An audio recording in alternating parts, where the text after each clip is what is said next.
We call this meeting of the Lafayette Parish School Board to order. Please rise for the Pledge of Allegiance and the presentation of the colors by Ove Como High Navy Junior ROTC.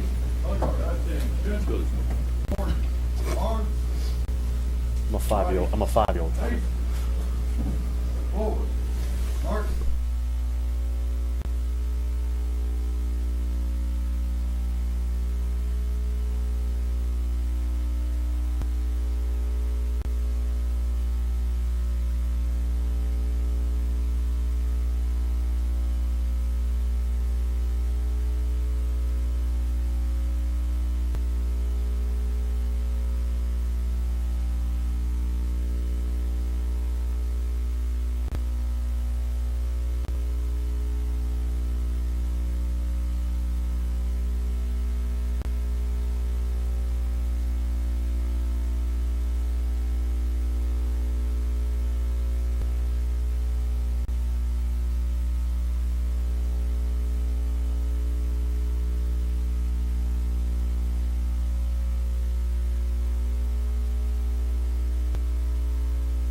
Dr. Aguilar, do you have any opening comments? I do, thank you. Good evening, board members. I am pleased to announce that the Louisiana Farm Bureau and LSU Ag Center has named Michelle Levis as Agriculture in the Classroom Teacher of the Year for her school garden program. Ms. Levis is a first grade teacher at GT Linden. The gardens, which are found in many of our schools, incorporate school curriculum as an outdoor laboratory teaching anything from science, math, English, history, language arts, and physical education. Congratulations to Michelle for her work. This past Monday, the 22nd Annual Superintendent's Scholarship Golf Tournament was held at the Wetlands Golf Course.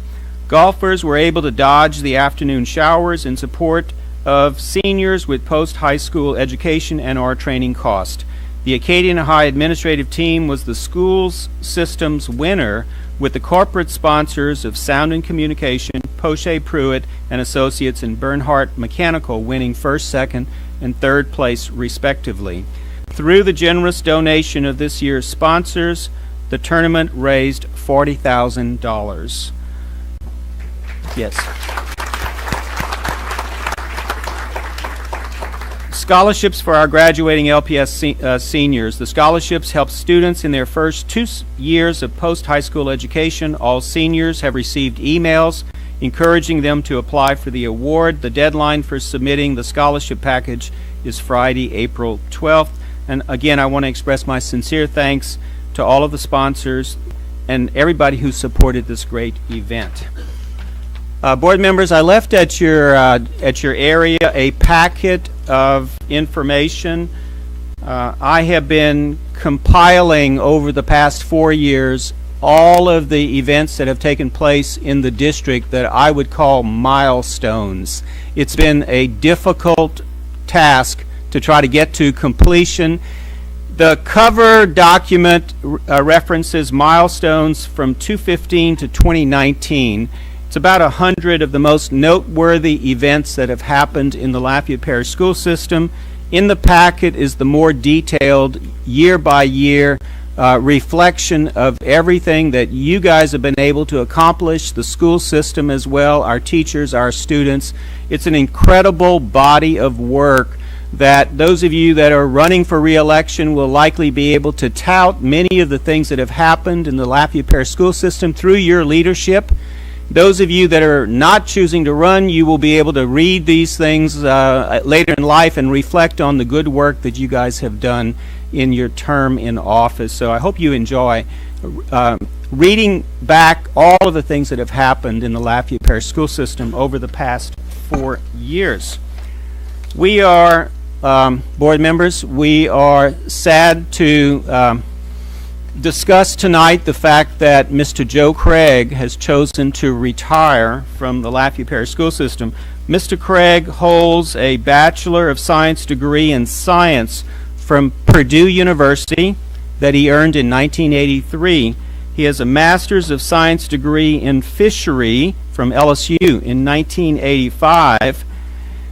He had a hard time getting work, and so he ended up back In college, studying science education, he received his bachelor's degree in 1990 in science education. His educational specialist degree was earned in 1994. Mr. Craig has taught science at Paul Rowe Middle School from 1990 to 1995. He was an assistant principal for 9 years. Karen Crow Middle from the years 1995 to 1998, and assistant principal at Acadiana High School from 1998 to 2004. He was certainly fortunate enough to be also the Como High School principal for 11 years, from 2004 to 2015. As I was coming back to the district in 2015, Mr. Craig had just been awarded the opportunity to be the Director of Career and Technical Education and Schools of Choice. He held that position for 1 month, and I encouraged him to get a little bit closer to the superintendent's office. He became the Chief Administrative Officer, and just recently those positions have been upgraded to Assistant Superintendent. He is and has been an outstanding educator. He has been the glue that has literally held this parish together. He is up at 2 in the morning running or cycling. He gets to the office well before 5 o'clock. He returns phone calls. He handles email messages. He deals with text messages. He has been closely involved with many of the successes of the Lafayette Parish school system. It is sad to see him go, but also I think he's earned an opportunity to turn off the cell phone and get back to his roots, which is in agriculture science. We wish him the best of luck. I know, board members, you may have something to say to Mr. Craig, but what I'd like to do first, with Mr. Sintani's help, is present Mr. Craig with a plaque of appreciation. It says, "Presented to Richard J. Craig in appreciation for 30 years of outstanding service and dedication to the students, staff, and community of Lafayette Parish."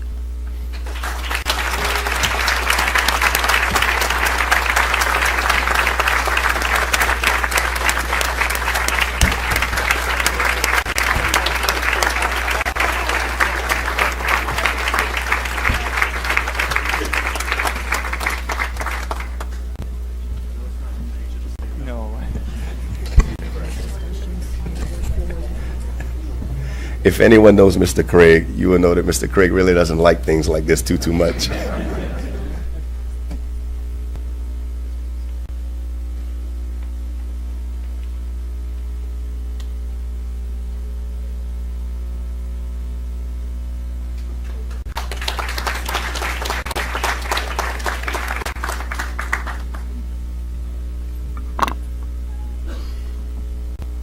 Hey, Joe.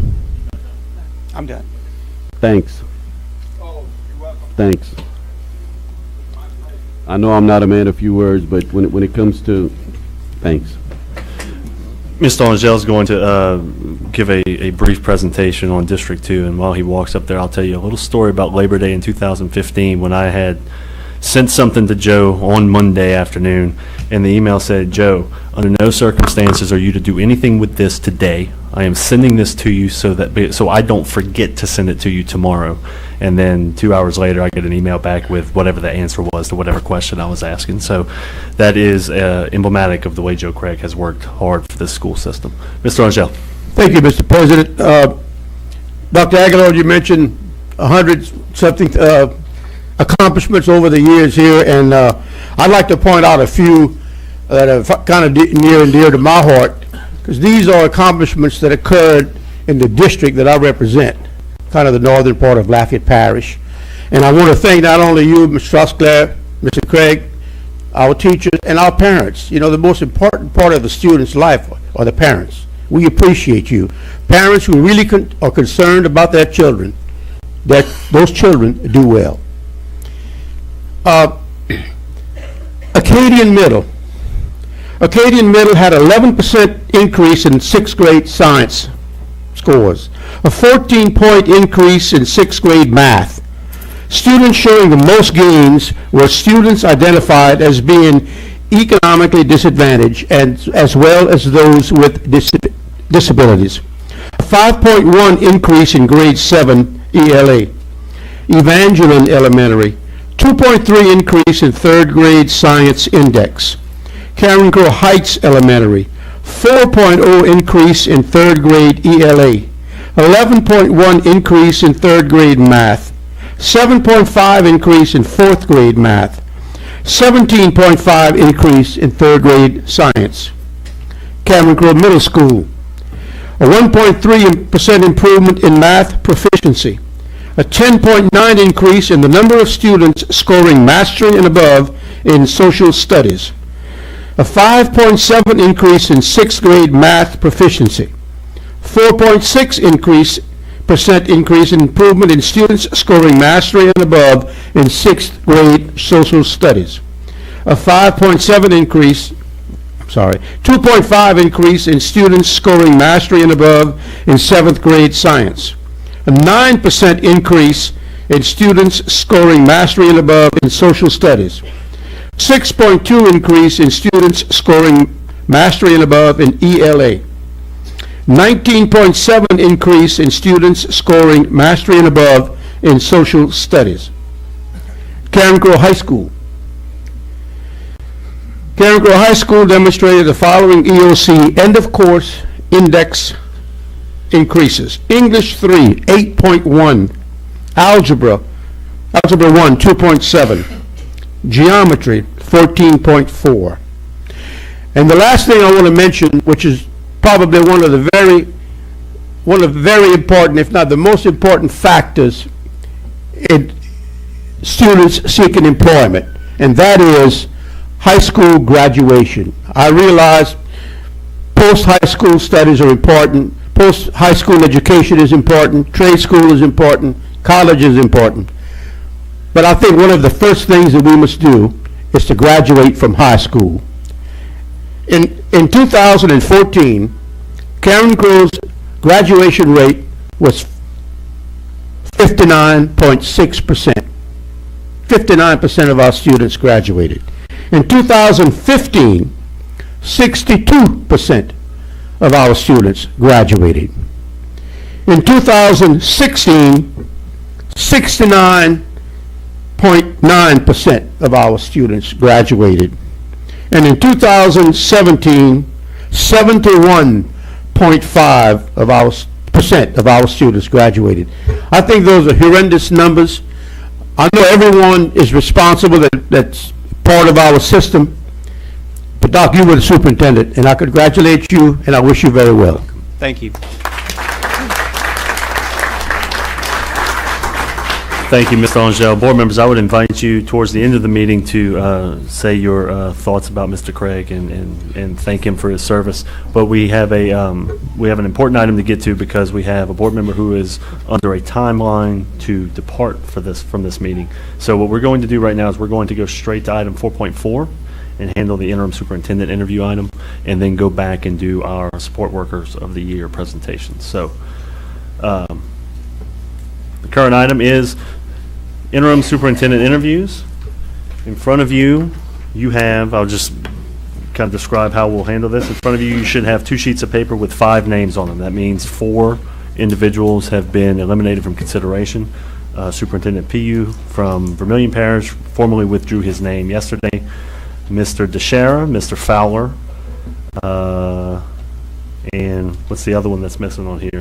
Mr. Carrier from Spring, Texas. Thank you, Mr. Angel. They were unable to present proof of eligibility to be certified as superintendent of schools in the state of Louisiana. So the first thing we are going to do, I would entertain a motion for to specify the number of candidates we would like to interview. I would entertain a motion from someone to specify the number of candidates we would like to interview.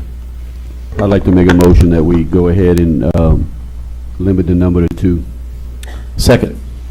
We have a motion from Mr. Lachele, seconded by Mr. Hidalgo, that the board interview 2 candidates.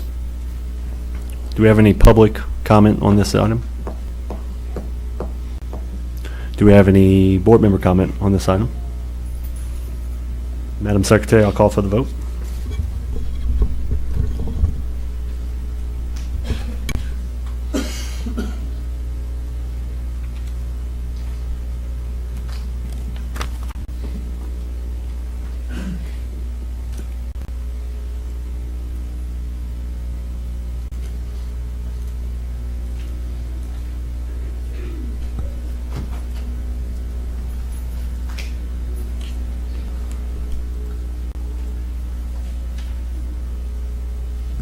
Eight for, none against. Motion passes. Next item will be to select a meeting date where we will interview 2 candidates. I'll entertain a motion for either the 23rd, the 24th, or the 25th. Mr. Letchley? I can make the motion. The most opportune time for me is the Wednesday. Would that be the 24th? The 24th. I'd like to make a motion that it be April 24th. I'll second. We have a motion from Mr. Latchley, seconded by Ms. Morrison, that the school board interview up to two candidates on April 24th. Do we have any public comment? 5:30 p.m. Do we have any public comment on this? Do we have any board member comment? Madam Secretary, I'll call for the vote.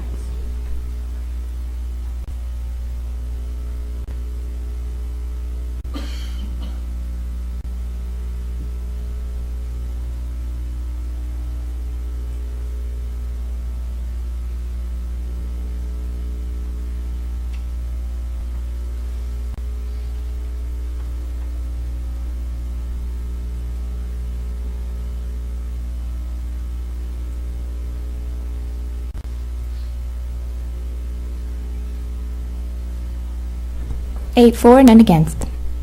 Motion passes. So the final situation or final task is for us to list 2 candidates that you would like to interview. In front of you, you have sheets with their names. Please check a box next to each name that you would like to interview, just so we're clear, and unless someone objects, this is how we'll handle it. If we do have a tie for second place, for the second slot in our interview process, we will simply take the 2 people who tied for that spot, and we will vote again, considering only those 2 candidates. Does anyone object to that process? Then that's what we'll do. Please check your 2 boxes and pass it forward.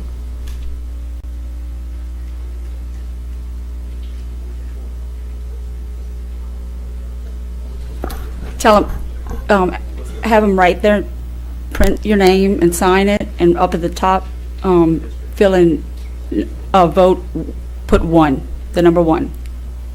The reason she's asking this is these ballots have to be attached to the minutes of the meeting.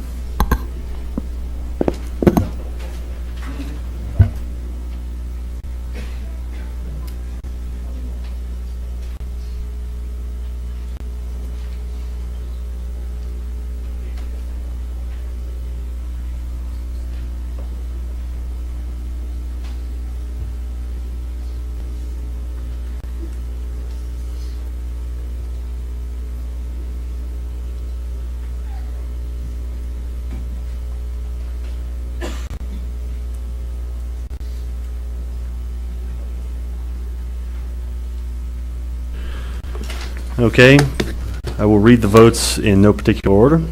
Britt Latchley votes for Bart Thibodeau and Irma Trosclair.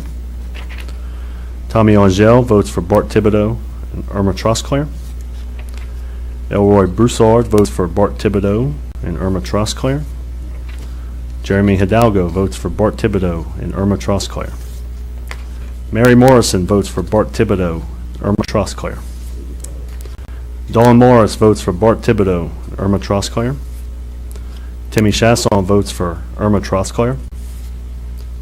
And Justin Santani votes for Bart Thibodeau and Irma Trosclair. I believe they are, well, I guess not technically tied. Ms. Trosclair got 9 votes and Mr. Thibodeau got 8 votes. So I will send a letter from the school board to the 2 candidates, inviting them to a special meeting on April 24th, and we will meet at 5:30 to ask questions. The last part of the agenda item, as just want to make a note for everyone at home, and in the audience. If you would like a particular topic or question asked of these candidates at the special board meeting, please send an email to me. My email address is on the website. It is on this agenda item. It is also jcentanni@lpssonline.com.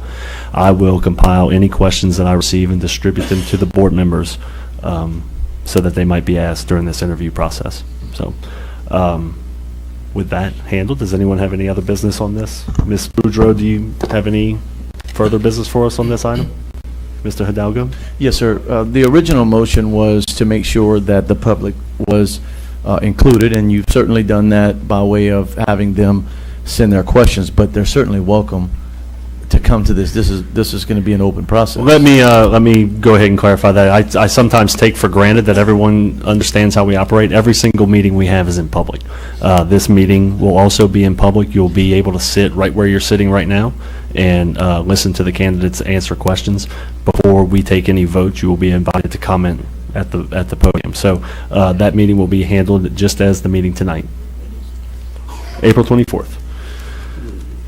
Any other board member questions, comments? We're okay to move on, Ms. Boudreau? It's going to be correct on the record, but just to clarify, I think you said the vote was 9 and 8. It's 8 and 7. No, it's 8 and 7. It is 8 and 7. You're right. Mr. Knezik isn't here tonight. I forget. My mistake. Okay, so moving on, Ms. Thibodeau, we will go to the support worker awards and get these poor people home for dinner. Thank you for bearing with us. Good afternoon, Dr. Aguilar, Mr. Santani, members of the board. Today I have the honor of recognizing the nominees for the 2018-2019 Outstanding School Support Employee Awards. Of all our nominees tonight, one overall winner will be awarded for each division, elementary, middle, and high. Although these employees do not directly instruct our students in the classroom, they can have a direct impact on our students' outlook, attitude, and morale. It is for this reason that for every year since 1990, the State Department of Education has held nominations for school support employees that go above and beyond the call of duty. Please join me in honoring the following nominees and award winners. Miss Ella Handy, Special Ed Paraeducator, Doosan Elementary.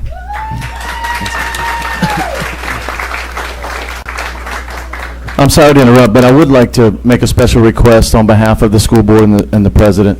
We want to honor each and every one of these individuals tonight. Each one of them deserve the same amount of recognition.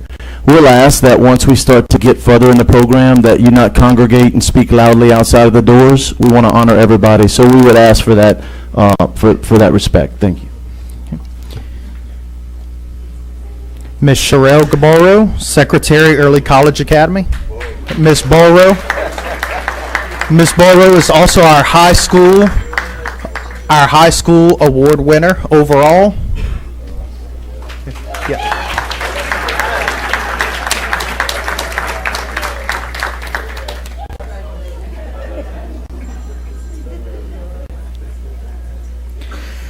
Nicole Guidry, PE Paraeducator, Austin Elementary.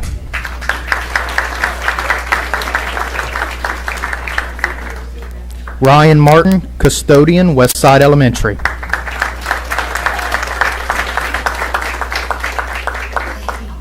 Next for District 2.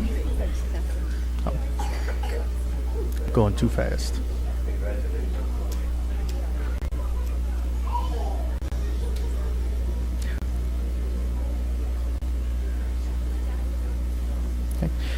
Okay, for District 2.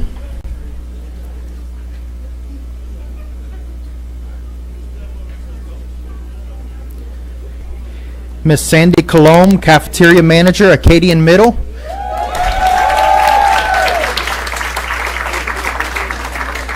Miss Colomb is also our overall middle school award winner.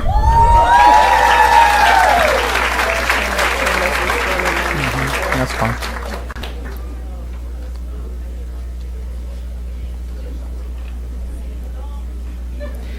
Nancy Vallejo, ESL Paraeducator, Karen Crow Heights Elementary.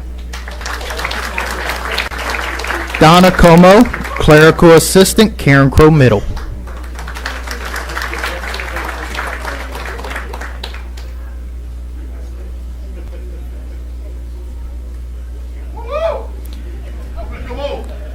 Nicole Verrett, Secretary, Evangeline Elementary.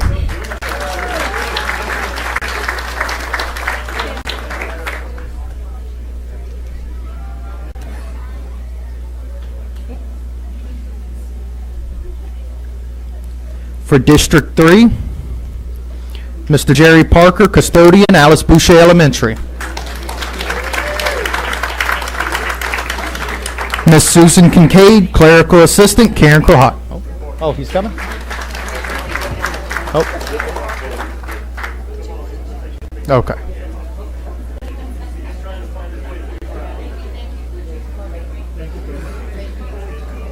Just hold it.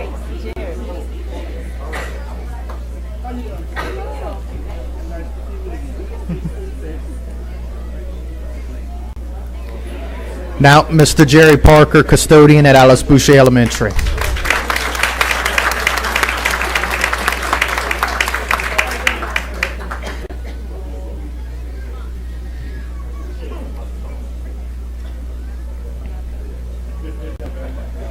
Miss Jolene Prejean, Clerical Assistant, J. Wallace James Elementary.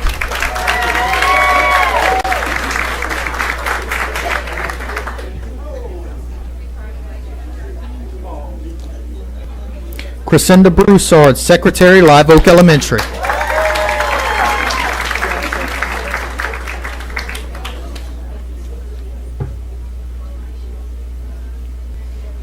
Minnie Simeon, RTI Paraeducator, Truman Early Childhood Education Center.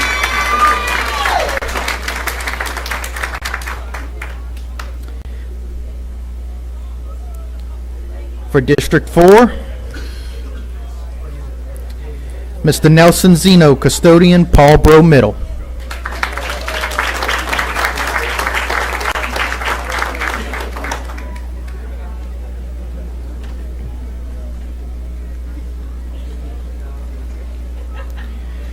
Christina Papillon, Secretary, J.W. Falk Elementary. Miss Verna Williams, Paraeducator, La Rosen Preparatory.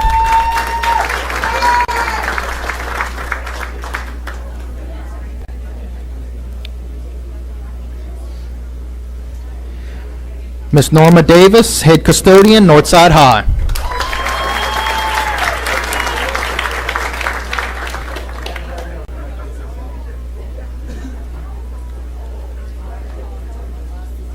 Mary Lobby, Regular Ed Paraeducator, Edward J. Sam Accelerated.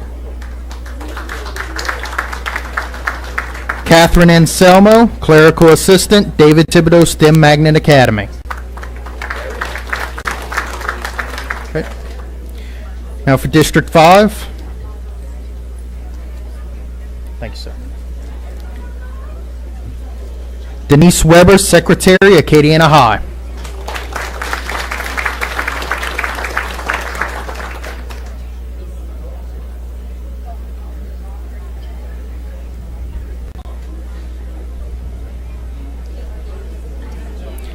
Deborah Barra, Cafeteria Manager, Charles Burke Elementary.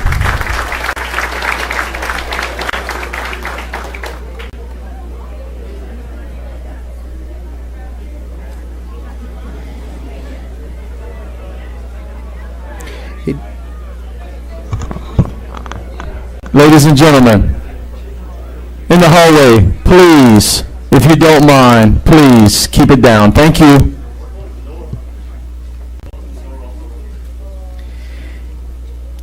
Elizabeth Arnold, Clerical Assistant, Judy's Middle.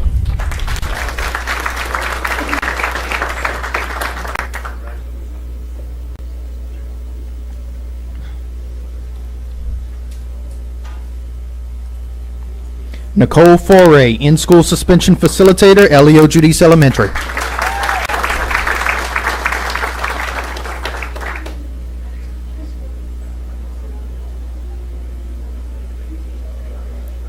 Karen Demet, Clerical Assistant, Prairie Elementary.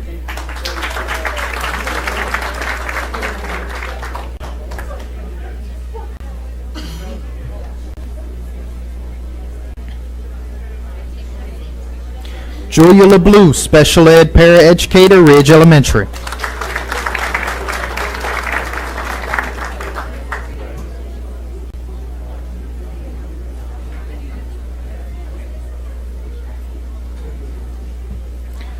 Jennifer Robinson, Secretary, Scott Middle.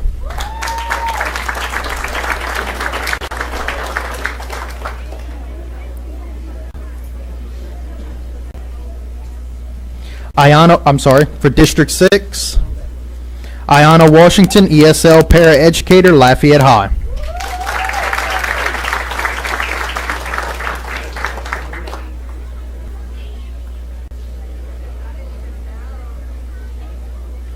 Tabitha Abear, Secretary, Lafayette Middle.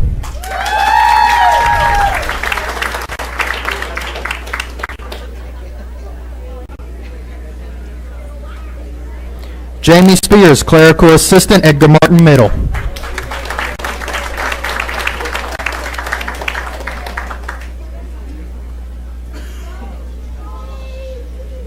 Lystra Butler, Special Ed Paraeducator, S.J. Montgomery Elementary.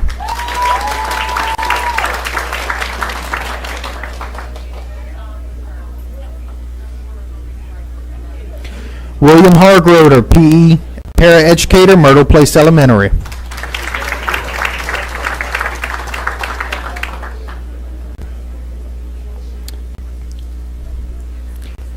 For District 7,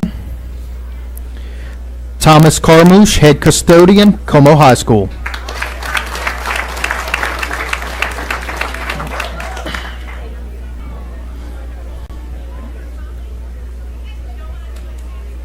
Teresa Stein, Head Custodian, Catherine Drexel Elementary.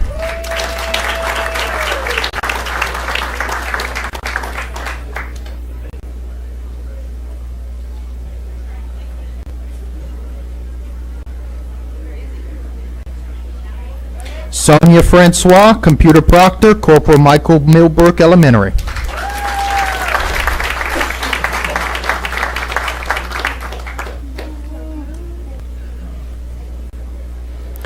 Next for District 8, Carl King, Custodian, LJ Alamo Middle.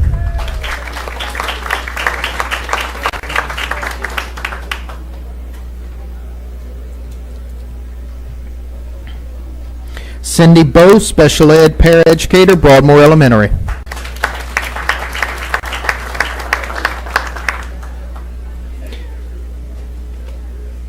Tiffany Word, In-School Suspension Facilitator, Milton Elementary Middle.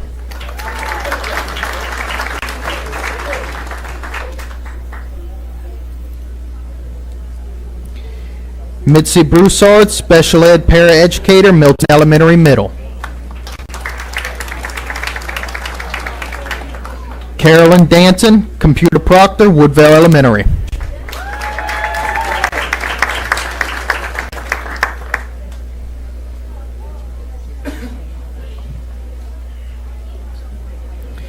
For District 9, Elizabeth Farnsworth, Secretary, Broussard Middle.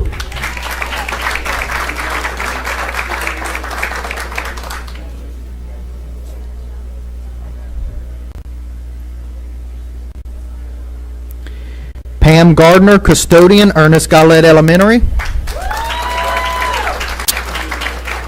Ms. Gardner is also our overall elementary award winner.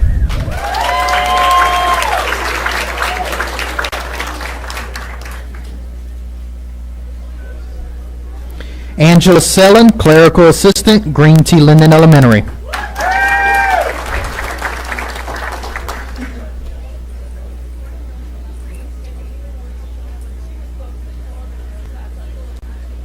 Karen Romero, Secretary, Southside High.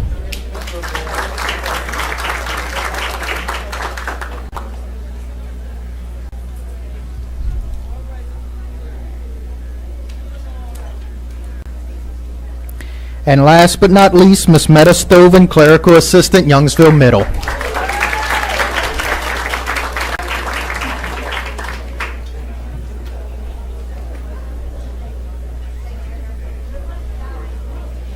Congratulations to our nominees and award winners. There's cake and punch outside for anyone who would like it. Thank you.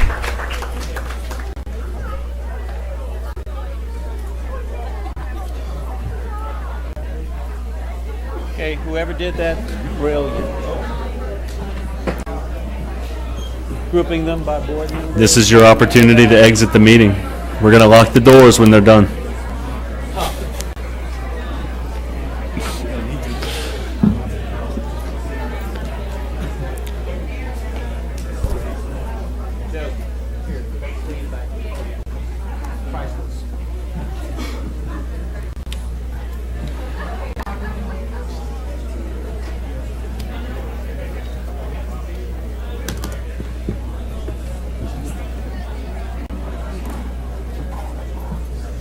Can I get a chance to say a very short piece about Dr. Joe?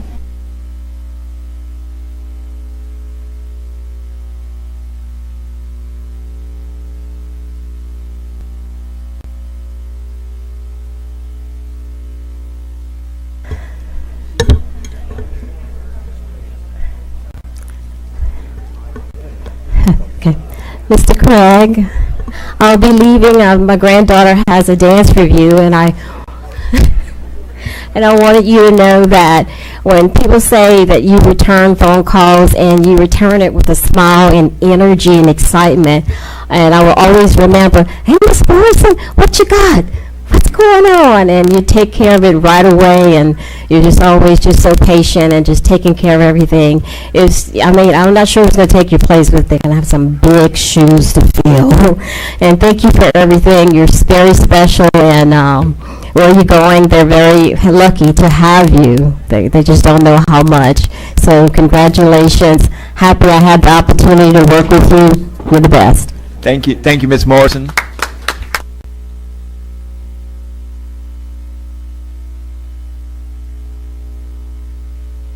I apologize. I was having trouble getting my computer to turn back on. And so I cannot actually see the agenda at the moment.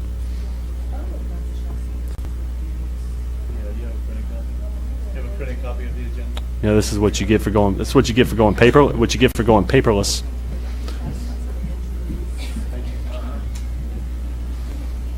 Thank you very much, Mr. Hidalgo. We're still waiting on Dr. Chasson. Okay, well, that's fine. We can go. Is Mr. Stanley here? All right, we'll go to 2.3, the Test Vermilion Freshwater District presentation by Mr. D. Stanley. Please. Mr. President, thanks. Just 1 minute. It's good to be before you again. And I'm here in my capacity representing the Tesh Vermilion Freshwater District, getting information out to all of the public bodies. Hello, Ms. Morrison. Good to see you again. Dr. Aguilar and Mr. Craig, before I forget, God bless you both. Thanks for your service, and wish you all the best in the months and the years ahead. We know there's plenty of good things to come from both of you, and thanks for your service to the system. One of the best kept secrets is just north of here, and it flows through our parish, and that is the Tesh Vermilion Freshwater District. On May 4th, there will be a renewal. It happens once every 10 years of their sole funding source. It's a 1.5 mils property tax. It's been renewed by voters in Iberia, St. Martin, Vermilion, and Lafayette parishes, each of those 10-year blocks since 1970. Why is it important to Lafayette? Because it moves fresh water from the pumping station in Krotz Springs through the infrastructure, eventually ending up in the Bayou Teche and the Bayou Vermilion. For those of us who are old enough to remember and who have been around of what the Bayou Vermilion and the Teche used to look like back in the day, after the levees were constructed, after the flood of the 20s sealed off that freshwater flow, the Tesh Vermilion stepped in and has been providing that freshwater service ever since. It's not about drinking water, and it's not about flood control. It's about environment. It's about protecting the aquifer. It's about deflecting saltwater intrusion, and the Tesh Vermilion does all of those. What does it cost you? It's not going to cost you any more because you're paying it now, but if you have a $200,000 home with homestead exemption, it's about $1.50 a month. It costs you about what a bottle of water costs at the convenience store. So by information, early voting begins on April 20. The renewal comes up on May 4th for another 10 years, and we wanted to provide that information. I did leave some reading material for you. There will be a quiz at the next board meeting on April 24th. Thank you. Any questions? I'd be happy to answer on behalf of Donald Segrera, the Executive Director, and members of the Commission. Are there any questions from the public or members of the board for Mr. Stanley? You also get an A on the quiz if you actually vote. However you vote, please vote. Please vote May 4th or early vote beginning April 20. It's important that you cast your vote. Thank you, Mr. Stanley. Thank you, Mr. President. Dr. Chasson, this is where we'll do 2.2, Love Our Schools.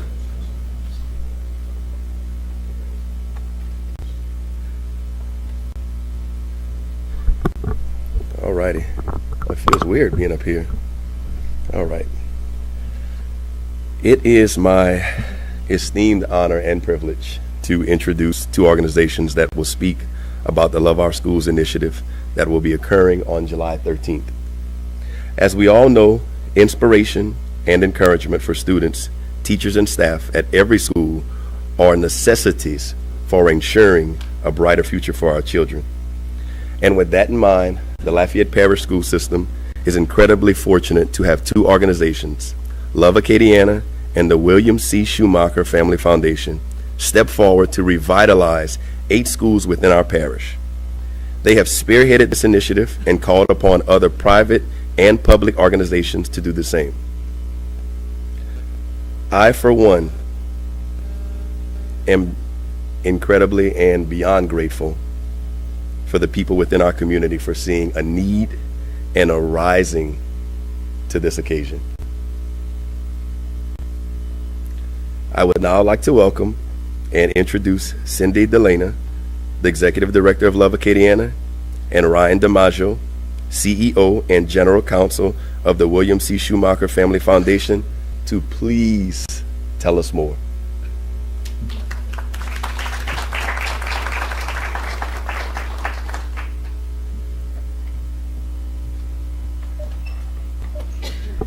Hi, my name is Cindy Delana. I'm Executive Director of Love Acadiana, which is the community outreach ministry of Our Savior's Church.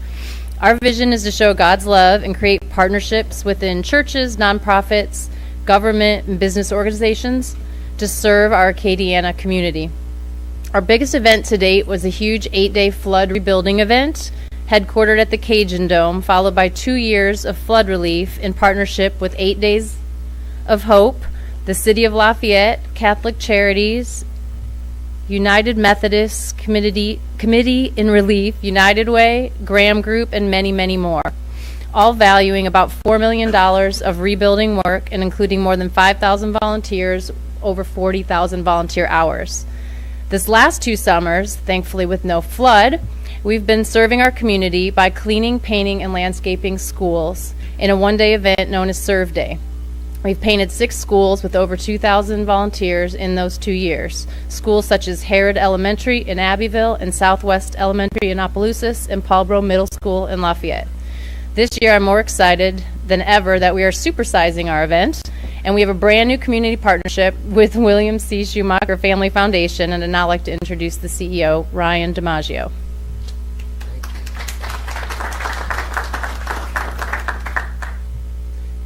Thank you for allowing us the opportunity to speak to you today.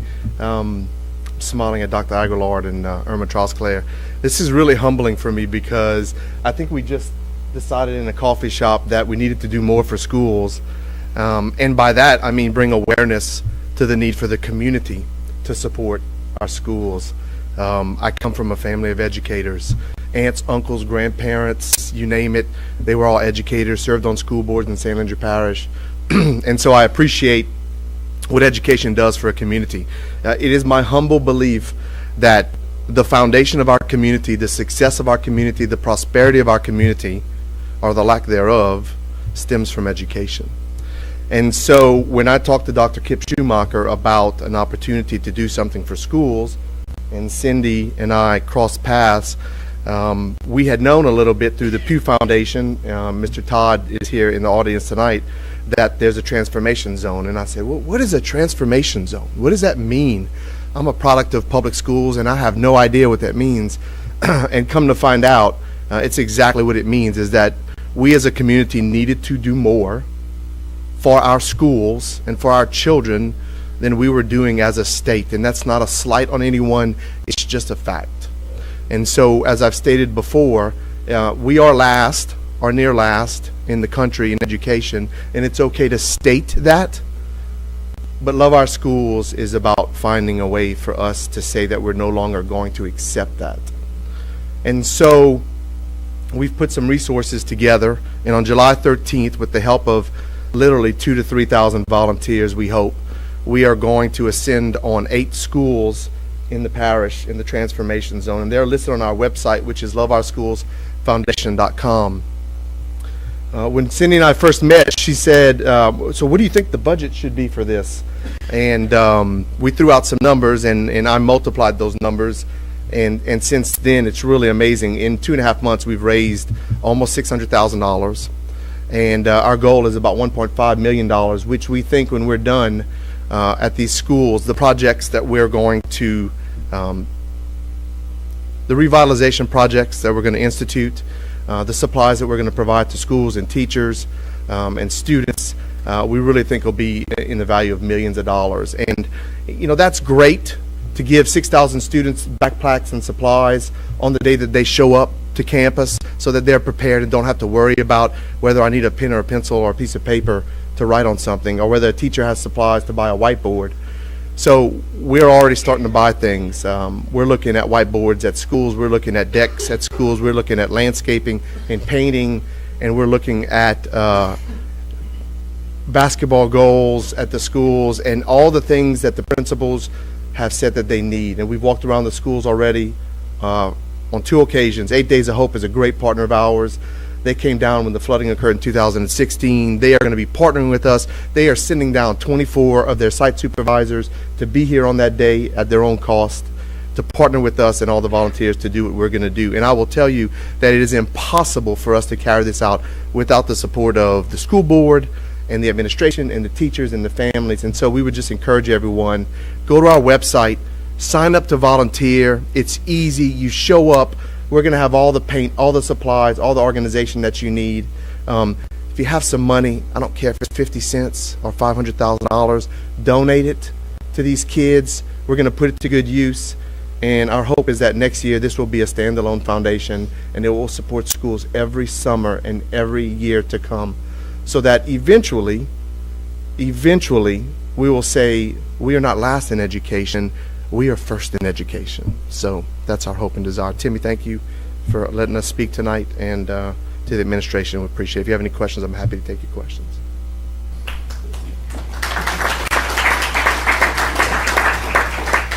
Do you have any public questions for Mr. DiMaggio or Ms. Delina? Do you have any board member questions? Dr. Chasson? If someone wants to donate, go to the website, or as well, someone wants to volunteer, what would be the proper process? The website has everything you need. You log in, you go to the donate tab or the volunteer tab. The volunteer tab takes you to individual schools. You can actually choose what project you want to participate in. If you want to donate, it's going to go to the donate tab, and we're actually participating with the Community Foundation of Acadiana's Solar Giving Day this year as a matching grant initiative. So for every dollar you contribute, you're contributing $2 to this project, and so we encourage people to do that. Yep.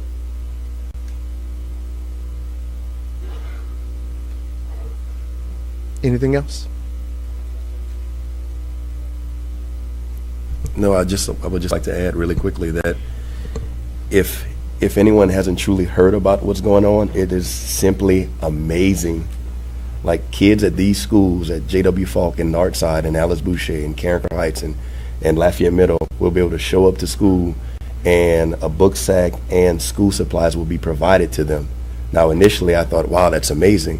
But then whenever they tossed the number out, I mean, I'm on the school board and didn't realize that it was that many. How many kids is it? About 5,000 kids just show up ready to learn, and let us take care of the rest. And I can't say thank you enough to you guys. From the bottom of my heart, thank y'all. Todd, thank you, sir. Any other questions or comments from board members? Thank you, Mr. DiMaggio. Thank you, Ms. Delina. Thank you very much. Appreciate it.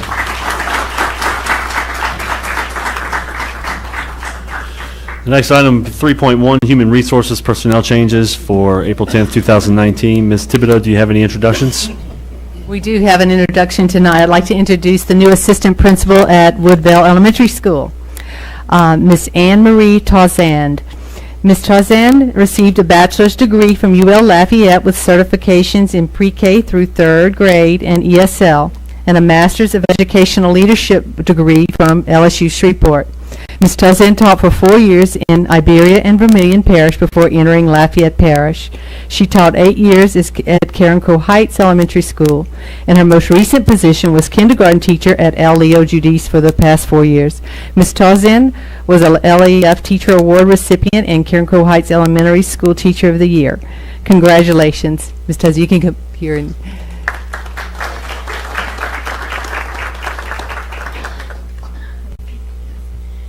I wanted to thank you all for believing in me. Nancy Check a few years ago told me before she retired, you need to be in administration. And I always had that on my heart. And so when I mentioned it to Mia Lemaire at Elio Judice, she said, go for it, you'd be great. And so that day, I looked up LSUS online. And it just so happened to start classes on my birthday. So I took that as my third sign, and I followed that dream. And raising 3 kids and going to grad school is not so much fun, but the reward paid off right away because I got the first job that I interviewed for. So thank you all to Lafayette Parish. I look forward to a wonderful career with all of you for a long time. Thank you.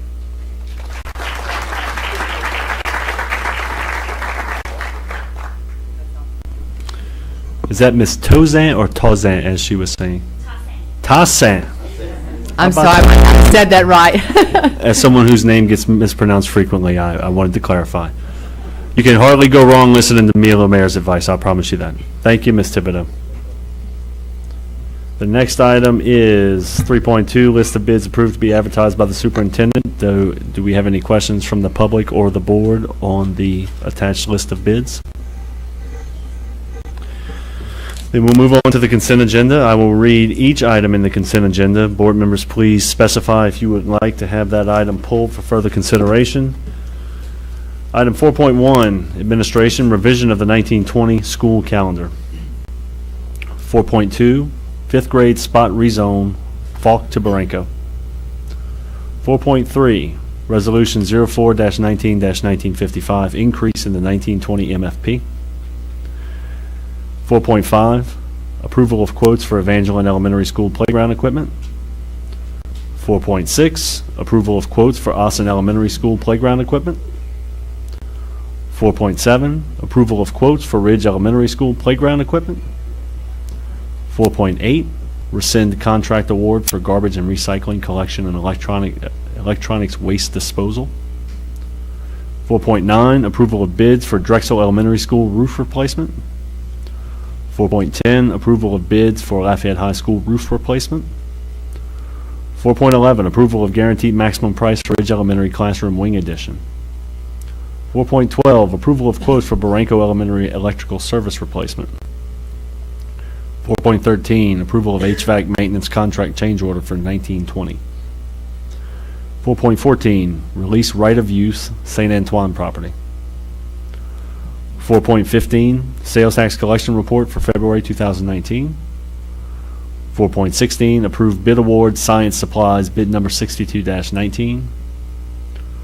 4.17, approved bid award sped equipment and supplies bid number 65-19. 4.18, resolution 04-19-1956, ratification of bond sale. 4.19, revision to resolution 11-07-1584, authorizing use of commercial credit card for teacher certificates. 4.20, 2018-2019 third quarter budget revisions for applicable funds. 4.21, 2019A construction fund budget, fiscal year 18-19. 4.22, approved bid award physical education equipment and supplies bid number 63-19.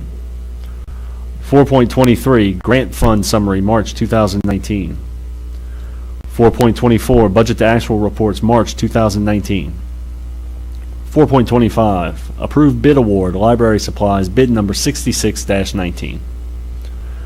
4.26, approved bid award, art, vocal, and world language supplies, bid number 68-19. 4.27, approval to advertise and accept proposals, Medicaid billing and electronic medical record services, RFP number. Do we have an RFP number there so I can read it into the record? Whoever this item is, Dr. Aguilar, Mr. Craig, Mr. Guidry, Mr. Francis. It's just in draft form at this point. Oh, so what are we approving? The draft? Yes. Oh. And then we'll number it thereafter. Okay. Approval to advertise and accept proposals, Medicaid billing and electronic medical record services draft RFP. Number 28, approval to piggyback wood library shelving. Number 29, approved bid award dish machine bid number 71-19. Number 30, approved bid award child nutrition supplies bid number 61-19. Number 31, revision of bond and pay-as-you-go project listing. Number 32, resolution 04-19-1957, sales and use tax collection and administration. Okay. Number 33, revisions to policy GBD, employment of personnel. Number 34, policy DFAB, industrial tax exemptions. Number 35, revisions to policy GBK, employee discipline. Number 36, revision to policy JR, student privacy and education records. Number 37, revisions to policy GBN, separation of employment. Number 38, approve proposal, recommendation, printing and binding of curricular materials, RFP number 55-19. Number 39, RFQ for high school photography services. Pull that, please. Number 40, rejection of all proposals, voice over internet protocol phone service, RFP number 56-19. Number 41, approval of quotes for El Leo Judice elementary exterior painting. And number 42, approval of professional services agreement with Frontline Education. Can you pull that one?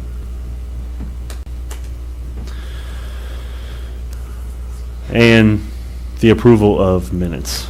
I would entertain a motion to approve all items not pulled. So moved. Second. I have a motion from Mr. Hidalgo, seconded by Mr. Angel, to approve all items not pulled. For the record, the items pulled are 32, 39, and 42. Those items will be discussed separately. If you would like to make a comment, members of the public, on any of the other items on our agenda, 1 through 44, except for those three, now is your opportunity. Are there any board member comments on the items not pulled?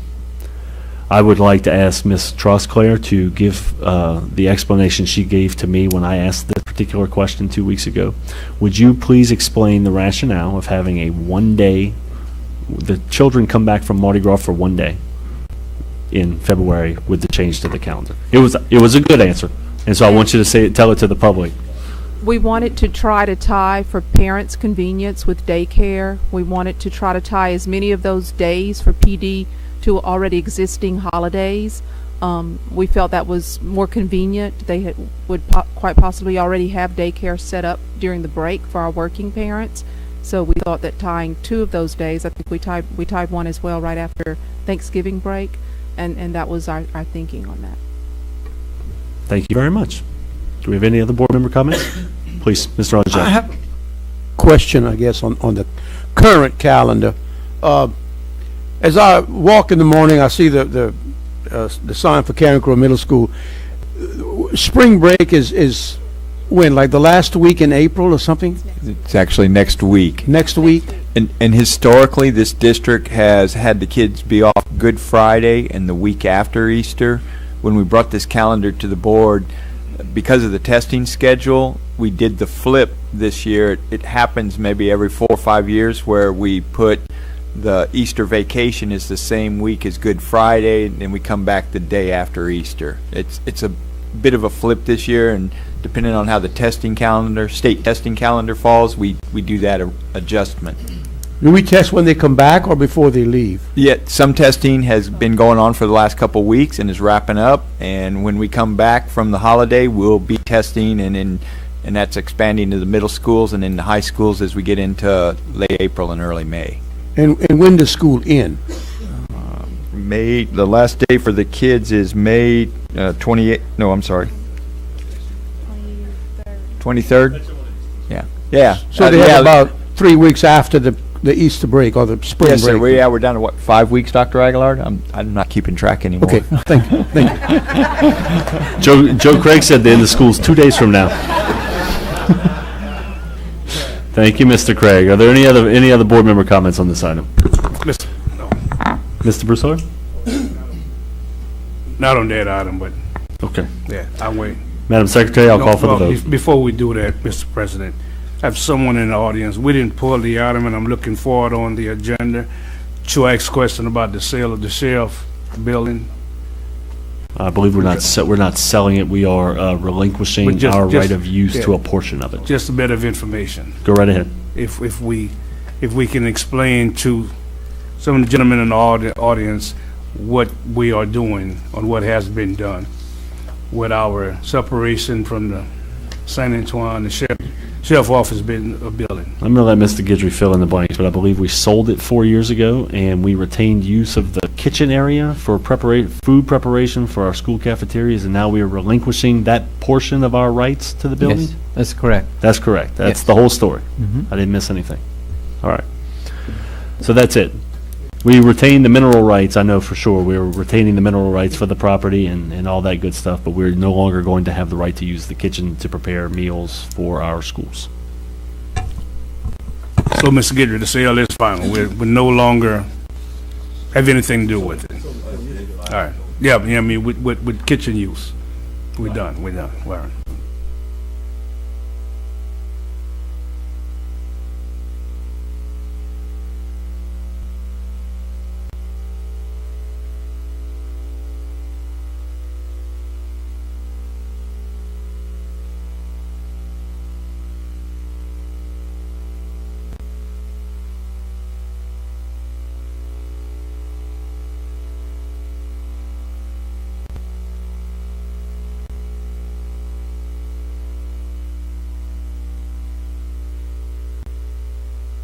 Seven for, none against. Okay, well, the first item that was pulled, number 39, Resolution 04-9, oh, I'm sorry, 32. I'm reading the right one, but it's 32, not 39. Resolution 04-19-1957, Sales and Use Tax Collection and Administration. Ms. Morris. I'd like to make a motion that the board adopt a resolution in support of a centralized sales tax collection. A motion from Ms. Morris, second by Mr. Angel, that the board adopt a resolution in support of centralized sales tax collection. Do we have any public comment on this item? Do we have any board member comment?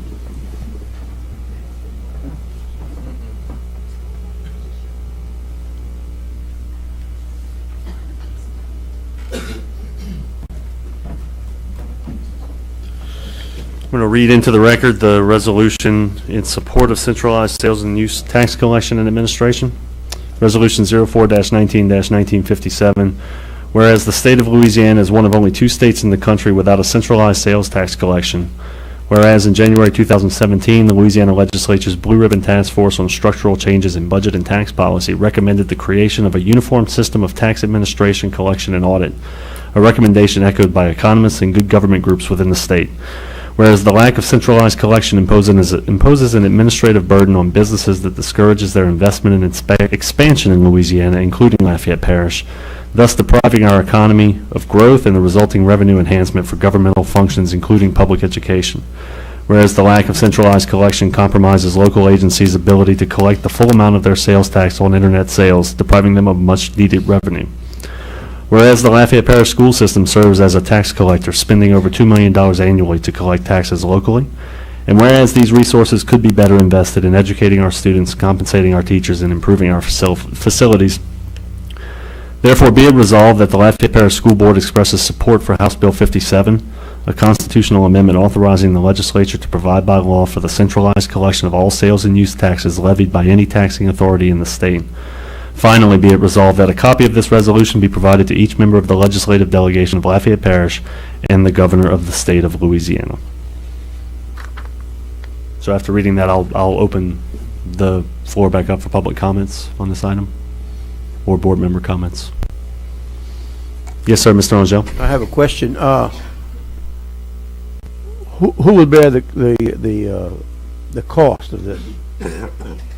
Well, we don't know yet, but I would imagine it would operate much the same as we operate now. So we effectively manage the sales tax office in this parish, and we share the costs of collecting sales taxes with the other taxing authorities in the parish based on a prorated share of what we collect, right? So we pay the most because we collect, I think, pretty close to 40 or 45% of the sales taxes in the parish. So should the amendment ultimately pass and the voters, et cetera, we would still collect and the sales taxes like we do now? No. So if the amendment to the Constitution were passed by the voters, then what would essentially happen is the legislature would come up with a method of collecting sales taxes at the state level for everyone in the state, and then distribute those sales taxes to us in the city of Youngsville, the city of Carencro, city of Lafayette. Anyone who has a sales tax levied in this parish would receive a check, just like they do now, where they receive a check from us, they receive a check from the state. I think the idea being that twofold, you can have an efficiency in personnel because you can have more people working, doing the same thing across parish lines. Right now you have 64 tax collection offices. There would be one. So you would have some efficiency in personnel. And the other idea being that you would now have a centralized collection point for internet vendors to send their tax revenue. The estimate I heard is, and there are several, but they're all right around $200 million in state sales tax that is not collected on internet sales. And so that's the 5 cents or the 4.45 cents, whatever it is. Now, we collect 4 cents parish-wide, right? 2 for us, 1 for the sheriff and the unincorporated. Everybody has Youngsville, Broussard, everybody has their sales tax rate. If you extrapolate that out, because if you look at state sales tax collections, Lafayette Parish pays about 10% of the state sales tax collections. And so if it's 200 million statewide, then you can just about say that it's 15 or 16 million that we're not getting. And then you can say, okay, well then divide that by, or multiply that by 40%, that's what the school system's not getting, before we even take into account any savings in personnel. So I think this has a lot of potential. I think this is good policy. That's the answer to the cost question. Thank you. You're welcome. Are there any other questions? Madam Secretary, I'll call for the vote.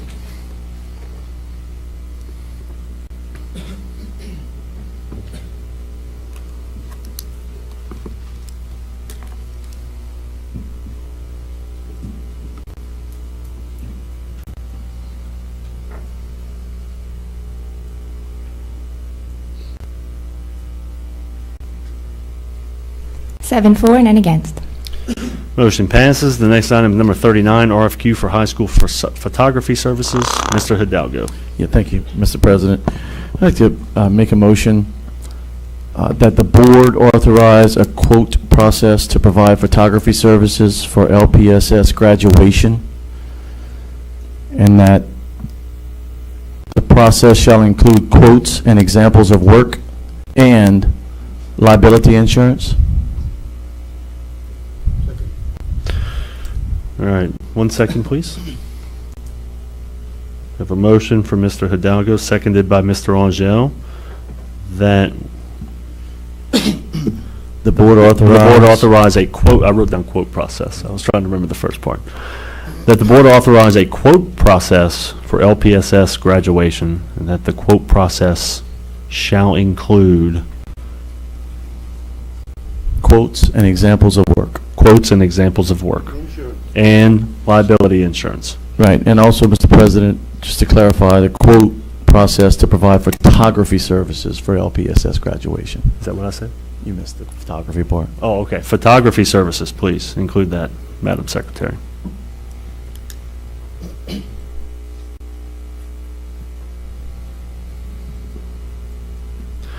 Do we have any public comment on this item? Do we have any board member comment? Yes. I figured we did. Yes. Thank you, Mr. President. Just a couple of things briefly. First, this board has done, I think, a pretty exceptional job at making sure that one of our duties is to make sure that we protect taxpayer dollars and that we protect the students of the parish in many ways. And I think we've done an exceptional job on fair processes, whether it's bidding or, the whole 9 yards of what we do. And I just want to ask us to continue that process. The reason this is coming up, I've received several calls, a few, there's 3, about the interest from local photographers who do good work. We've got several local photographers who do great work, and some of them actually do work in our schools. We have many photographers that do different types of, whether or not it's just pictures for the yearbook or class pictures or sports-related stuff. And they've shared great interest in having an opportunity to get involved with the graduation photography services. So that's why I'm bringing this item up, and I'm just asking for a fair process.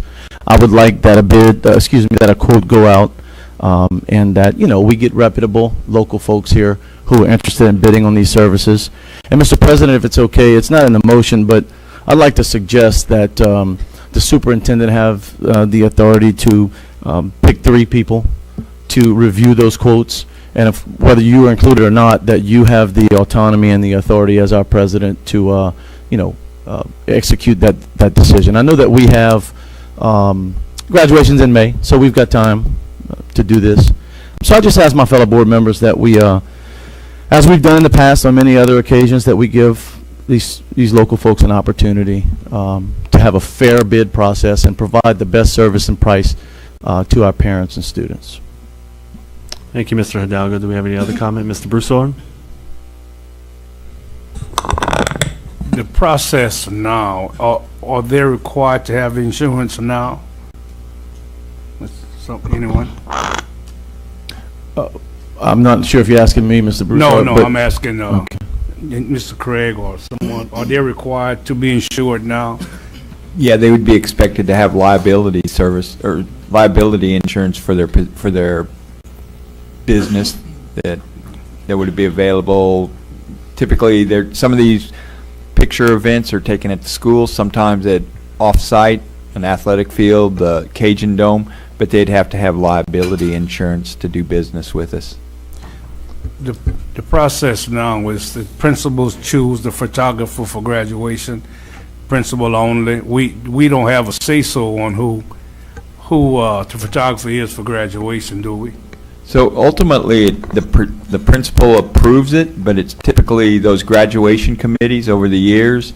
As a former principal, you get photographers come in and they try to get their foot in the door, but once a photographer kind of gets started with an organization or a school or an event, when that organization, in this case the graduation committee, if they're happy with the service, they just tend to, out of habit, go back to that individual. We typically don't, those organizations, the school doesn't pay for the service.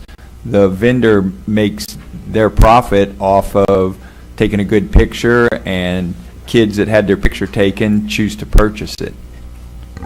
But the district itself doesn't pay for the service. One last question. Will the principals have any say-so in that selection process? Now, in your proposal? No, I'm asking that the central office make the choice.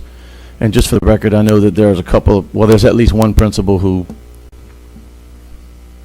doesn't even know who the current photographer is, doesn't even know that the current photographer is the photographer. So to suggest that, they have a say-so every year, somebody behind the scenes is doing it, and I'm asking for us to take the lead on what our job is and making sure that we're having fair processes. We've been discussing fair processes for 4 years now, and this is a fair process, bidding process. 1 second, Dr. Aguilar. Mr. Lechley? So you wouldn't label this as micromanaging then? We have school-based management, and it's the children and the parents that pay for these services. But you say we have plenty of time. Okay, our parents and our students have already been disrupted with graduation once, thanks to the Cajun Dome, of moving the dates. They had to move venues for parties and invitations, the whole 9 yards. Now you want to go through this process a month away from graduation, when you have graduation on the 9th and the 10th, and disrupt the whole situation. And I've gotten calls today wanting to know why and why now. And we know the real story behind this, me and you. Okay? You're taking this to a personal level is what you're doing. Okay? But now is not the time to do this and disrupt. These children are graduating. These students are graduating in less than a month. And you want to throw these committees and these schools into turmoil and bring in photographers who have maybe never done a graduation ceremony. These students are going to get one chance to graduate. One chance for these pictures and these memories. You want to do this for next school year. Don't disrupt what is taking place on May 9th and 10th. And that's my argument. But if we're going to go to RFPs and RFQs, then we need to do it on everything. Everything. Just like we're going to bring another one up here real soon.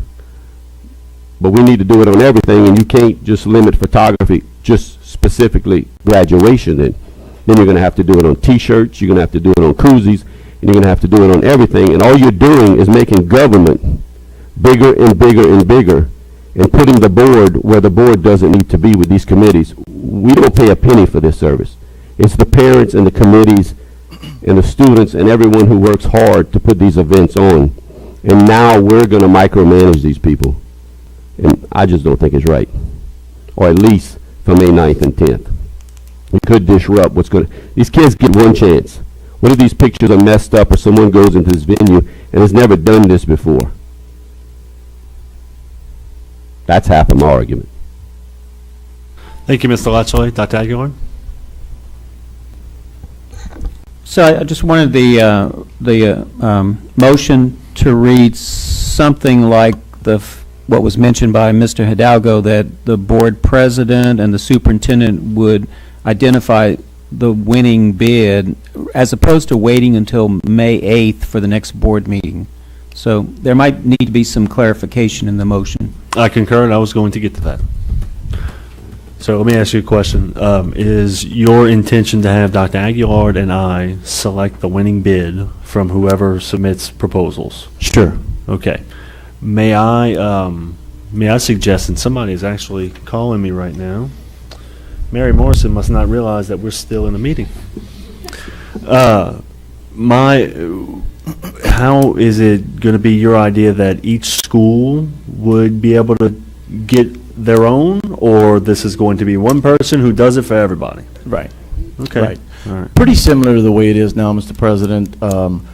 Just, again, it's the bidding process. And the reason that I'm asking that the superintendent and yourself get to award the winning bid is to prevent from what Mr. Lachale's concern is. We don't want to wait until 2 or 3 or 4 days before graduation to make the decision. However, the pictures are taken on graduation day and graduation day only. So I don't see an issue here. Okay. Photographer shows up, takes a picture. Folks don't get the picture till after. As long as someone who is not going to be able to, who is not available on graduation day is not going to bid on this, right? So I think there's plenty of time. And if we go through this process, it's out of my hands. It's, I'll be happy to be part of the process, but I'm not asking to. Okay. Would you amend your motion to state as such? Sure. And that the superintendent and board president identify the winning bid. Award. It may need to say the actual award. The winning bid. Okay. Thank you. Mr. Angel, you were the second on this. We'll need to take care of that first. I have a question first. Okay. I think that Mr. Latchley brings up a legitimate concern. When we, as I recall bidding years ago, don't you have to have, like, somebody help me over here, don't you have to have, like, you have to advertise 3 times in the paper, in your journal, and then you can't do it in 3 consecutive days. You have to do it like one day and then 4 or 5 days later, and then does anyone know that? Maybe Danielle can help me on that. That's only when you have to bid. This would be a quote process, so you have more flexibility built in. It's basically whatever our quote process is set up administratively. And so from an advertisement standpoint, we typically at a minimum advertise 3 weeks, at times 2 weeks, because to advertise 1 week, it really doesn't get the information out. So you're talking about 2 to 3 week period for advertising, and then beyond that, assembling the quotes and then evaluating it and awarding it to the low quote. And what method, by what method do we advertise? Our official, the paper that we publish our minutes in, the official journal, we advertise there. But you don't do it like a normal bid, then you're saying? Well, instead of it saying, I don't think if you do it like a normal bid, I think Mr. Latchley is right. I don't think you can do it. Instead of saying bid, it will say quote. The time frame's a little different. You can shorten it some because it's quotes. Bids are specified. It's more specific in law. The quotes are pretty much at this level. The cost is not to the system. So we're not even required to get quotes. One could say, but a good business practice would support doing so in the interest of the families who are purchasing these pictures. So point being, a little bit more flexibility. We can shorten it a little bit so that it gives us a little bit more time to make that decision and still leave some time to get the legwork done to get the successful response involved and engaged and so that they can schedule. Absolutely. Please continue. So, Mr. Craig, I'd like to ask you as a former principal, does the time, do you think that it's too quick, or do you think, we have plenty of time? When you made the adjustment to make that the decision between the superintendent and the board president, and I think that helped. When I saw the initial verbiage, I was like, they're going to pick that person on May 8th, and 24 hours later we're doing David Thibodeau and Northside. That, especially if it's a new vendor or a smaller vendor, I think they need time to make some organizational decisions. But I think if there's some flexibility in terms of that decision being made, I think there'll be time. Okay, thank you. Wait, Mr. Angel, I'm waiting to hear if you are still going to second with the addition. I'm sorry. You were the second on the original motion. Mr. Hidalgo added the part about the superintendent and the board president. I'm asking if you continue to second. All right, Mr. Angel seconds that motion. Mr. Latchley? So if you bring this before the board and you want the board to make the decision and be in the process, but yet the superintendent and the president will only make the decision on what vendor is used, you're excluding the rest of the board.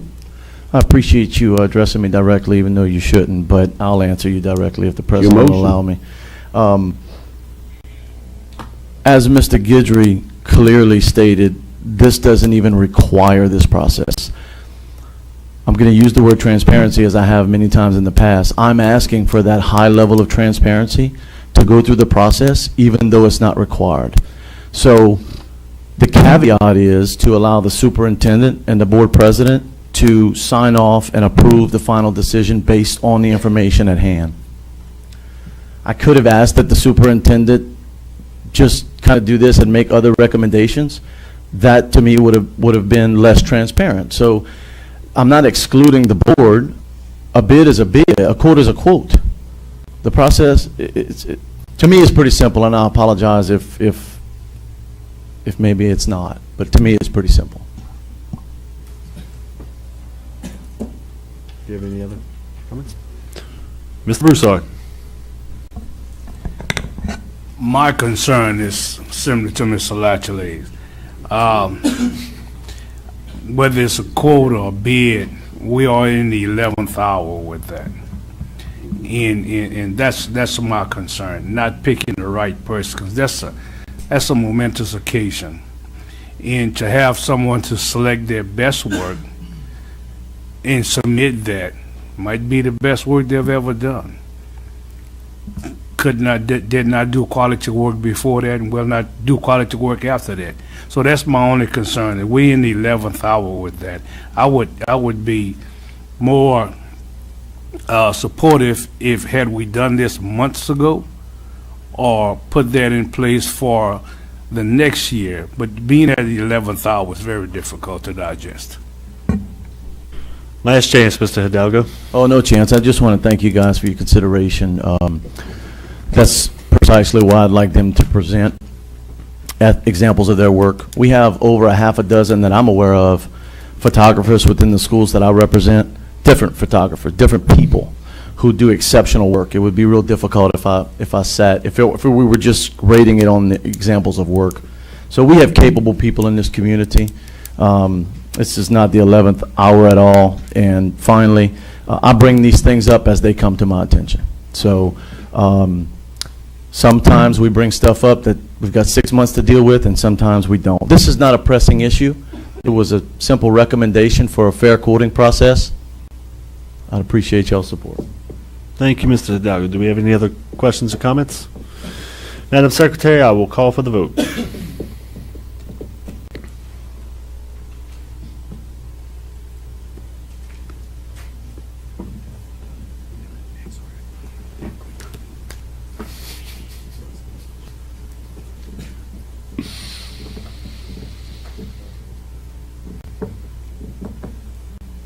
Let's hope we don't mess up no kids' graduation.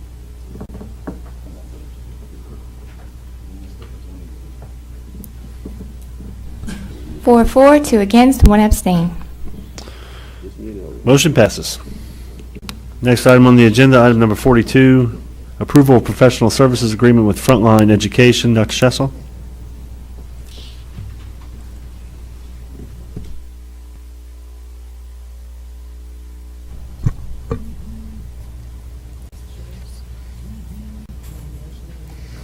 Yeah, I'd like to make a motion to defer until we can get more information about this item. A motion from Dr. Shessel and second by Ms. Morris that we defer until we can get more information about the approval of professional services agreement with Frontline Education. Do we have any public comment on the motion? Do we have any? Well, Ms. Morris seconded it. Yeah. Now, do we have any board member comment on this item? Madam Secretary, I'll call for the vote. Yeah? Or do you want more information right now? No, just a couple of requests. We're deferring it for additional information, so this may give opportunities to collect the information before it comes up again.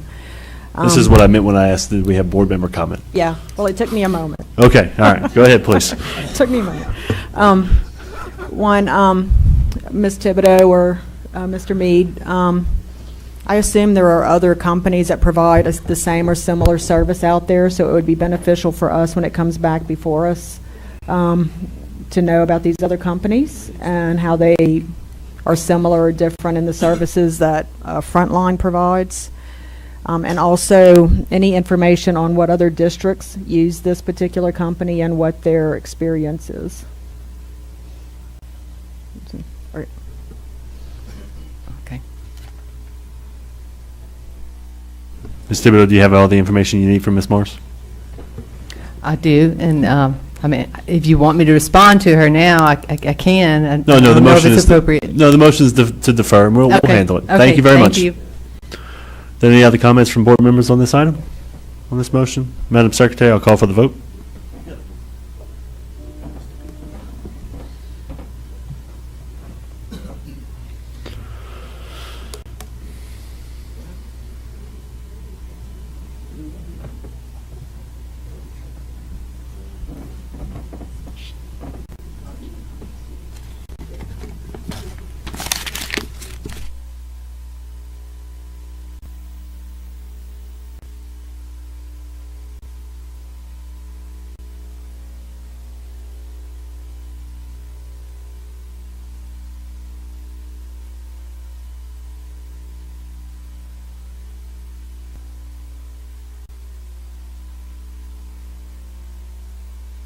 Seven for, none against. That being the final item on the agenda, we will adjourn this meeting and take a I apologize. I told the board members they had to wait until the end of the meeting to thank Mr. Craig, so please go right. Is this not a roast of Mr. Craig? Start with Dr. Shassall and go around the table if anybody has anything to say to thank Mr. Craig for his years of service. Mr. Craig. All right. He said roast. I'm not going to roast you. Oh, gosh, Mr. Craig. I should have calculated this ahead of time. gosh, let's say, oh my God, 30 years ago, I was blessed to be accepted into the and earn my way into the gifted program, and sometime thereafter, after going to Myrtle Place and then Paul Bro Middle School, I was blessed to have you as my teacher. I want to share something with everyone here, and I mean this from the bottom of my heart. Mr. Craig taught in a way, and you had to have been in his class to understand, the way Mr. Craig taught, he taught with a level of inspiration.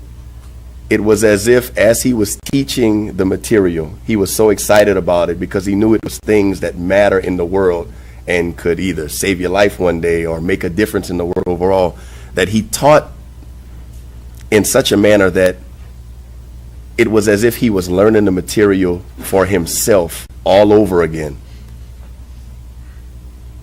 All over again. I just want to tell you that I appreciate you, and I mean that from the bottom of my heart. I majored in microbiology. I thoroughly enjoy what I do, and it has a lot to do with the way you taught us. You cared about us. The coolest projects. It was always an event being in class, and I just loved it.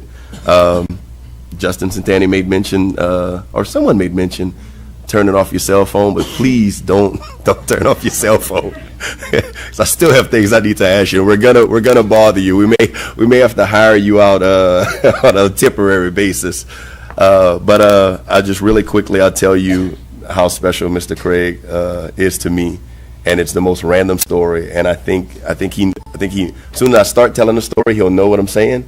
I don't remember when it was. Maybe about a year ago. I came into the central office on a late Friday afternoon, and I was just looking for Mr. Craig. That's the only person I needed. He's the only person that could help me. And I went and I got him, and I walked him over all the way to these windows right here. And I said, Mr. Craig, my daughter's in science class, and they can bring the coolest items if they can, and they can get bonus points. And there was a really big spider outside this window about 3 days ago, and it's not here anymore. It was the biggest spider I'd ever seen in my life, and I was positive it would still be there, and when I came back, it wasn't. Mr. Craig knew exactly what I was talking about. He knew the spider, banana spider? Banana spider. He knew exactly the I can't even think right now, the species and everything. He knew what it was, and then to top that off, Mr. Craig said, don't worry about it. There's some really big spiders just like that where I live or where I go walking or bike riding, the hunting camp. I'll get you one. Now, how awesome is that, y'all? That my science teacher was taking care of the science student who was helping me take care of my own student. And literally, days later, Mr. Craig presented me with the biggest spider, had made sure that it was dead. He literally put just enough oxygen to safely do away with the spider and presented that spider to me. And when I gave it to my daughter said, where did you get that from? My only response was, Mr. Craig. So thank you, Mr. Craig. I love you, man. Ms. Morris? Well, Mr. Craig, as I told you earlier, I'm not all warm and fuzzy in a public forum. I was going to say that we can all tell stories of things that you've done for us, but you have never brought me a spider, ever. But thank you for everything you've done. We're really going to miss you. Mr. Hidalgo. Mr. Craig, probably the most important thing I can tell you, sir, is thank you. Shoot, I done lost everything, but it's going to come back. That was a good start. You know, I got to tell you, well, I'm not done yet, Mr. President. It's unbelievable how you handle your job. Unbelievable. I got to tell you that it's not, in fact, I'm not going to say it's not often. I don't believe I've ever heard of a person that I know personally who is liked by everyone that I know knows them. You know, we all have folks that don't like us, folks that... You are liked by everyone that knows you, and that's because you work hard. It's unbelievable. You did it to yourself, but I got to tell you that I called you. If I had a question, it didn't matter if it was about a bus. It didn't matter what it was about. Call Mr. Craig. call Mr. Craig. And it wasn't your job to answer probably half of those phone calls, but you handled them yourself personally. So I want to thank you. Unfortunately, to say this, I'm having a hard time wishing you well. I don't want you to leave, but I know that you've done your service to this system, students, the parents, and certainly this school board. You are a true leader and an awesome person. So thank you. What you may or may not know about me personally is that I stay up very, very late at night. Very rarely do I go to sleep before 2 o'clock in the morning. Sometimes later than that. And Joe Craig had the unfortunate experience of me finding out that he gets up at 2 o'clock in the morning.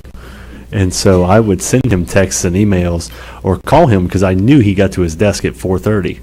And I would say, you know what, bet you nobody's calling Joe right now. Bet you I get right through.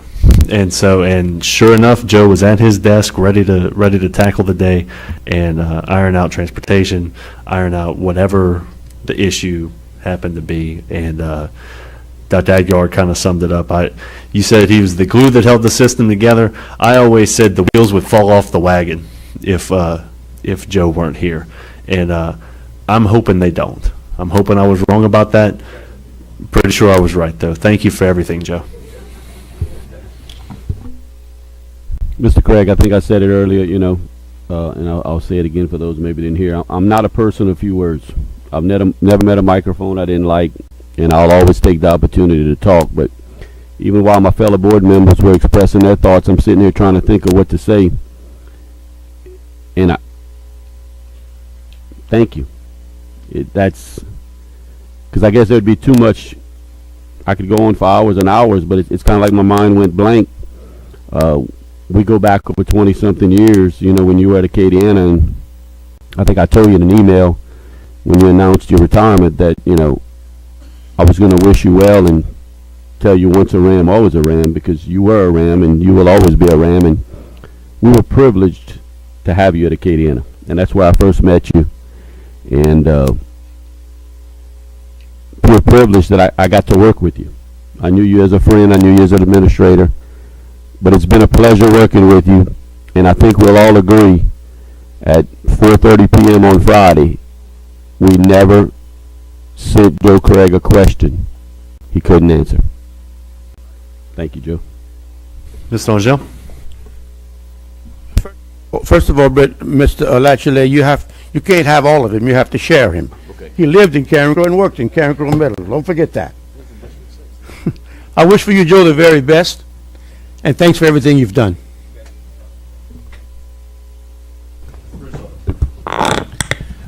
Mr. Craig, I don't know if to be happy because you're moving on to another career that you pursued at your younger age, or to be angry because you're leaving us in dire need of your leadership. Like they said, have never asked a question that you could not answer immediately or get an answer for it. We depended on your leadership for so long until you're leaving us helpless. And thank you for your leadership. Thank you for your friendship. And I say that there's a saying that everyone is dispendable. Everyone can be replaced, but you have molded into something different. I am going to miss you. This administration is going to miss you, but I do wish you the best of luck and thank you for your years of services to me, and for this board. Thank you. All right. You can go ahead and lose the flushing in your face from all the embarrassment now. All right. Ms. Morris has one last comment, and then we're going to take a small. Ms. Morris, that's her name. Yeah, not about Mr. Craig, but about the Love Your Schools Foundation. It occurred to me that some of the projects that the Love Your Schools Foundation will be taking care of on July 13th. Maybe those types of capital improvements that might fall under the matching funds policy that we have. But I do think that there's a requirement under the policy for some pre-approval by the board, so I would just suggest that if there's a list of those projects that might fit that criteria, to watch what that pre-approval deadline is, to make sure you get it to us before that July 13th, so that we can take advantage of those matching for those. I don't anticipate there'd be anything large, but anything that would meet that criteria of a capital improvement at those schools might qualify for those matching funds. Thank you, Ms. Morris, for coming further and further to my side on the matching fund project every day. I will never miss an opportunity from now until the end of my life. So with that said, I'll adjourn this meeting. We'll take a 15-minute break and then come back for the budget meeting.